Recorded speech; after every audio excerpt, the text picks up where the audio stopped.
திமுக அரசு வன்னியர்களுக்கு மிகப்பெரிய துரோகத்தை செய்து கொண்டிருக்கிறது. சாதாரண துரோகம் கிடையாது, சாதாரண துரோகம் கிடையாது. நேற்று பார்த்தா தமிழ்நாட்டில் பிற்படுத்தப்பட்ட ஆணையம், பேக்வர்ட் கிளாஸ் கமிஷன், நீதியரசர் பாரதிதாசன் அவர்கள் தலைமையிலே ஒரு ஆணையம் 3 ஆண்டுகளுக்கு முன்பு அமைத்தார்கள். அந்த ஆணையம் எதுக்கு அமைச்சாங்கன்னா, உச்சநீதிமன்றம் தீர்ப்பு வந்தது. என்னன்னு தீர்ப்பு கொடுத்தாங்க உச்சநீதிமன்றத்தில்? வன்னியர்களுக்கு, தமிழ்நாட்டில் வன்னியர்களுக்கு உள்ஒதுக்கீடு கொடுக்க எந்த தடையும் கிடையாது, தாராளமாக கொடுக்கலாம்.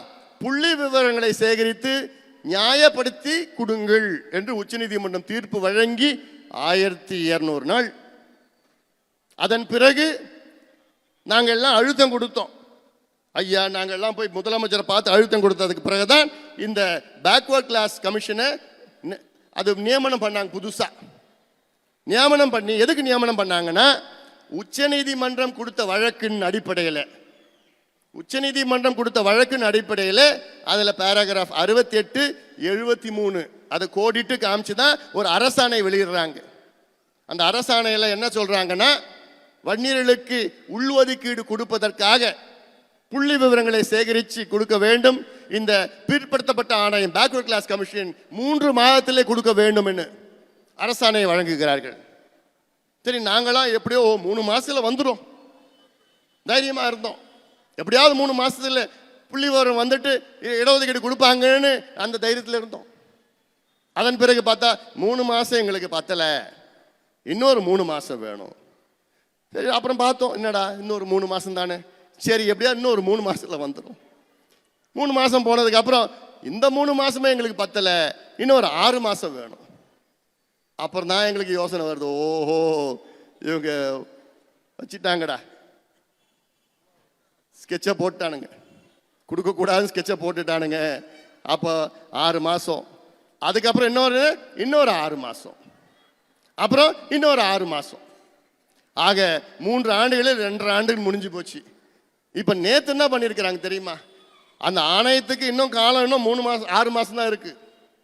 ஆனால் நேற்று ஒரு அரசாணை பிறப்பித்தார்கள். அதில் என்ன போட்டிருக்காங்கன்னா, இந்த ஆணையத்துடைய எக்ஸ்டென்ஷன் இன்னும் எவ்வளோன்னா அடுத்த ஓராண்டு இருக்கு. எப்படியா?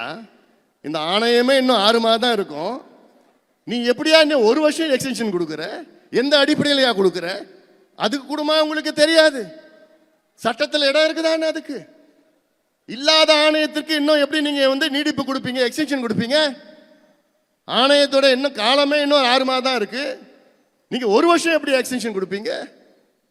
அப்போ என்ன நிலையில் இருக்கின்றார்கள் தெரிந்து கொள்ளுங்கள். ஸ்டாலின் அவர்களுக்கு வன்னியருடைய வாக்கு மட்டும் வேணும், ஆனா வன்னியர்கள் முன்னேறக்கூடாது.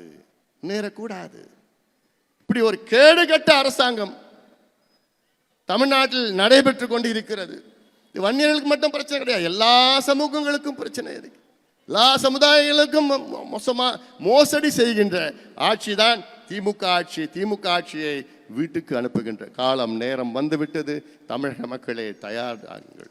நான் மீண்டும் சொல்றேன், உங்க ஓட்டு கேட்க நான் வரல, ஓட்டு கேட்க வரல, உங்களுடைய உரிமைகளை மீட்டெடுக்க வருகிறேன். உங்களுடைய உரிமைகள் என்றால் உங்கள் பிள்ளைகளுடைய உரிமைகள், உங்கள் பேர பிள்ளைகளுடைய உரிமைகள், உங்கள் பிள்ளைகளுடைய கல்வி, உங்கள் பிள்ளைகளுடைய வேலை வாய்ப்பு, விவசாயிகளுடைய உரிமைகள், இளைஞர்களுடைய உரிமைகள், நெசவாளருடைய உரிமைகள், மாணவர்கள், மீனவர்கள், அரசு ஊழியர்கள், ஆசிரியர்கள்,